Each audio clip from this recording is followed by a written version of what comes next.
Hello, everybody. Welcome to Ignite ScaleUp Africa. My name is Esther Armah. I am the Executive Director of the Armah Institute of Emotional Justice. We welcome you to our panel today, Emotional Justice, Africa's Path to Economic Justice. And I'm excited to be joined by Taaka Awori, the CEO of BusaraAfrica.com and the co-founder of Scale Africa herself, the one and only Armah. Welcome, ladies.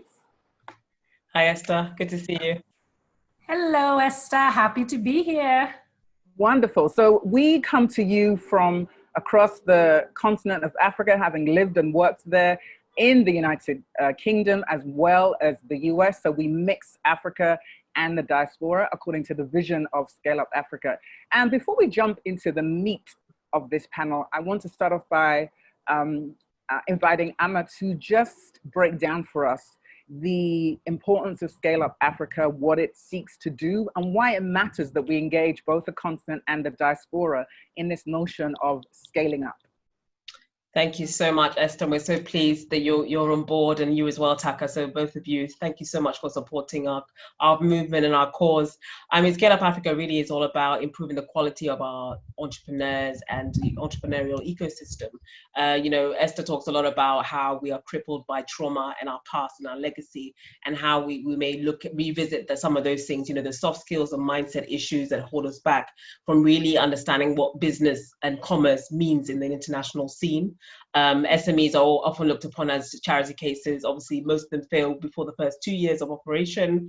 It's even more, of a disadvantage in Africa, where there are so many other challenges that other countries or regions take for granted. So Scale Up Africa is really about changing the narrative, reimagining the future of Africa, the diaspora linkages as well. There are so many business opportunities. We have technology, we have talent, we have resources that we can explore and discover different ways of doing business together as a community, global community of people from the African continent. Wonderful.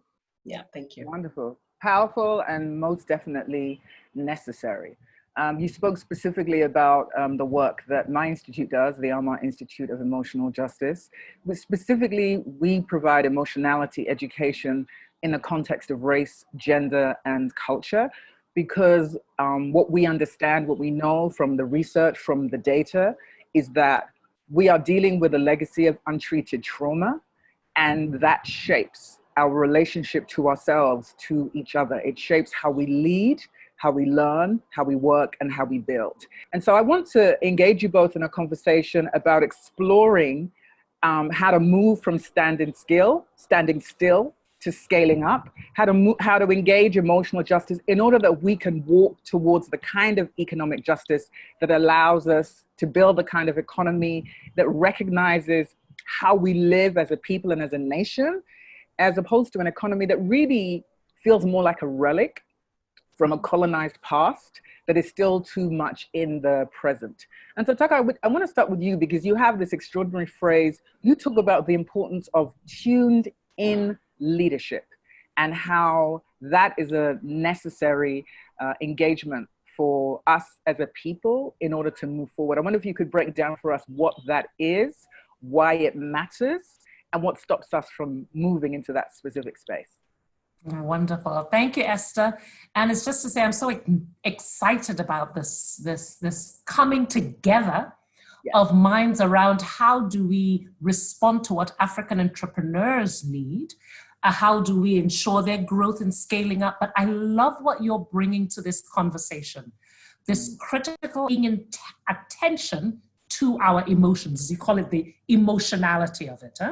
So to the idea of tuned in leadership, we're at a critical moment, not just globally, but I think particularly on this continent, where we need leaders who are able to lead from a certain consciousness.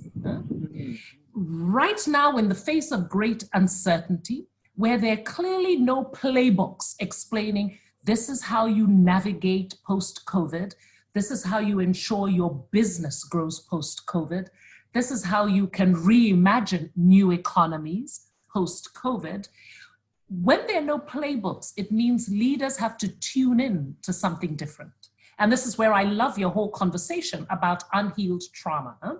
Too often what I have found with many leaders, particularly in this context where what will increasingly give you an edge is the ability to collaborate with others across borders, across nationalities, is, as you said, the way you see yourself vis-a-vis the other will influence to a large degree your ability to develop strategic opportunities with others. And I think this is a key leadership role as we scale up. You know, for many entrepreneurial leaders, business owners, leadership is so much about giving.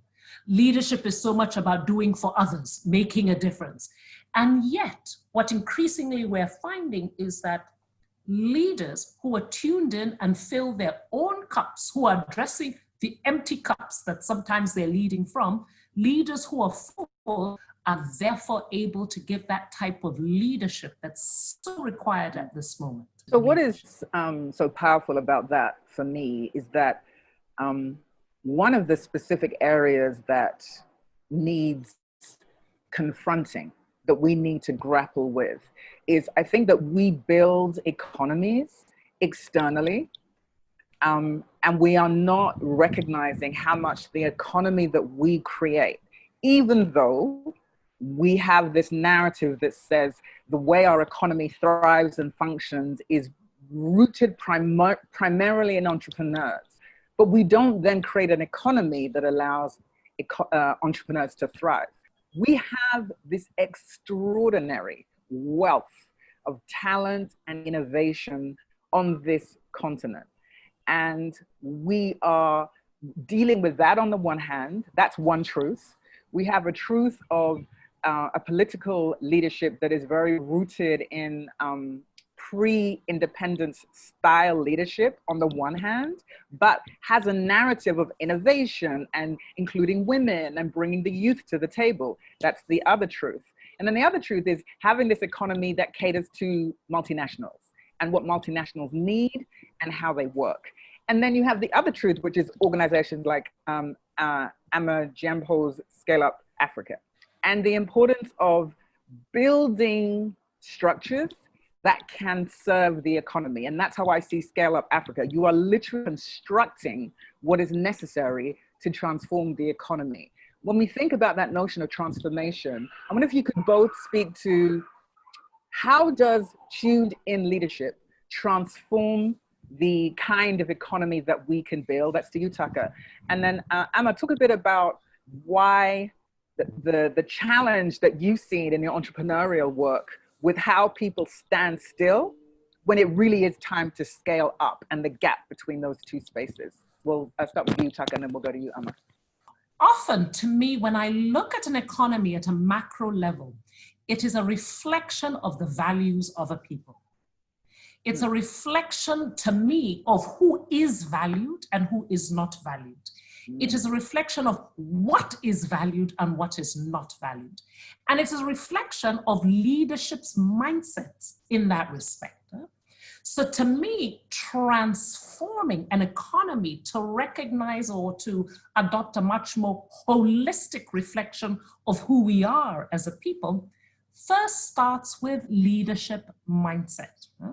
And a leadership mindset, and this is back to the tuned in nature, a leadership mindset that challenges the definition of who you are in terms of your gender, in terms of your race, because I think what you were alluding to is for many of us, either whether we're African men, African women, but the definition of who we are, our identity, and therefore what we can achieve has been defined by others.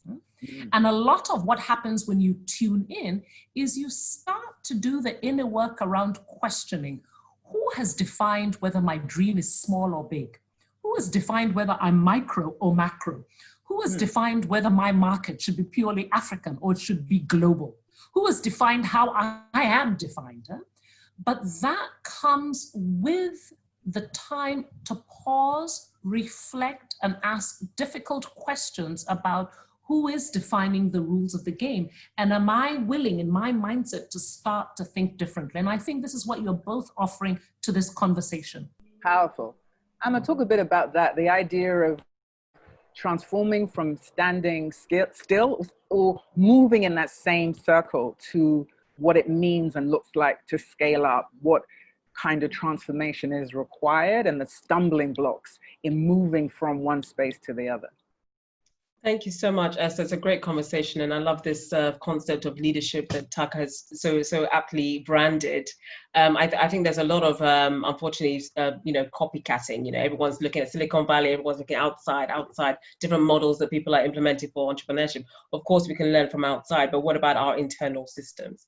Kigali is going to be very different from Accra. Lagos will be very different from even Abuja, for example. We need to get very granular about understanding our marketplaces. Where's growth going to come from? And that takes work. We have a lot of research partnerships and legal partnerships. We're talking about creative industries and digital businesses that are going to be booming, especially now. We've gone a decade ahead because of COVID-19 in terms of the digital economy in Africa and adoption of technology and digital. So, what does that mean for the types of businesses we will be supporting? How do we tell better stories? How do we package ourselves in a way we can attract a global marketplace for a good price?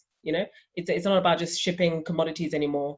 It's about adding value, branding and packaging what we have as a continent, as a people. Thank you, Beyonce, for Black is King, because that again enhances that message. Like, we have so much to offer, amazing talent, amazing technology. We have people who understand AI, data science, all these things are drivers that are going to be the bedrock of the big businesses of the future. So, we need to position ourselves to understand, everyone's talking about the fourth industrial revolution. We know it's here. It's not even coming, it's here.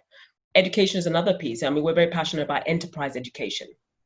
Because again, it's a skill set. We know about the issues about the job crisis. 90% of our economy is driven by SMEs. What do we do about our SMEs? How do we improve their chances of really contributing to the economy, creating jobs, adding assets value to their businesses, teaching people how they can actually run their business? They're not going to go to Harvard Business School, and that's fine. But how do we actually, mobilize more resources and get, corporates to plug in? How do we get more corporates to support SMEs who are already operational, doing really good things? They've got standards in place, they've got systems in place.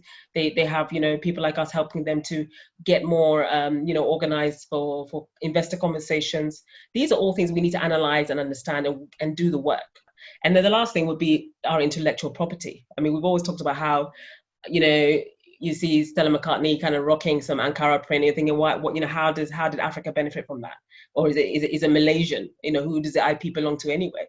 How do we improve access to services like, intellectual property lawyers, copyright lawyers, commercial lawyers who can help you negotiate better contracts and deals, especially now that we're going to see more and more creators and digital entrepreneurs coming out of Africa, and who don't necessarily have the training or resources to afford a commercial lawyer or support or services. So these are all things that we feel we need to work with our stakeholders on to really understand what it means from the market research place. Where's the high growth going to come from? How do we absorb the SMEs and support them in a way that they can really tap into those marketplaces, so we can create more and more, jobs and better quality SMEs that can deliver the economic growth that we need. As we kind of come to the end of our engagement, as we close this down, I want you to talk specifically about the power and the significance of reimagining an economy so that it's driven according to thriving women-led, a women-led entrepreneurial sector, and what that may enable us to build globally because of harnessing that power and thinking about those terms of collaboration and connection between us as a people, but also to the diaspora, as we do our final comments. Start with you, Taaka. My final thoughts, trying to capture the essence of what you're saying. I do think this is a time to leverage the power, the wisdom of African women and African women entrepreneurs that has been with us for eons, absolutely eons. Absolutely. And it's time for us African women sisters, and I say this as a woman who owns a business, let's leverage the sisterhood in terms of building global partnerships, both that are local and are global as you define it. Now is the time, but let us also be shaped by a different narrative of leadership. Let's not be leading in a very masculine definition of leadership, but let's also redefine what leadership looks like to us. And many times when I look at women's leadership on this continent, it's a lot more tuned in. So let's start learning from our own sisters in terms of the quality of leadership we're bringing to this space. But thank you so much. I think it's been a fantastic conversation. Thanks for having me. Powerful, powerful. Armah Jiampo, Scale Up Africa. It's literally about women entrepreneurs. What does that look like for you? Closing thoughts. Yeah, I mean, partnership is everything. I think we can't pretend that, you know, we're not competing on a global stage. We are.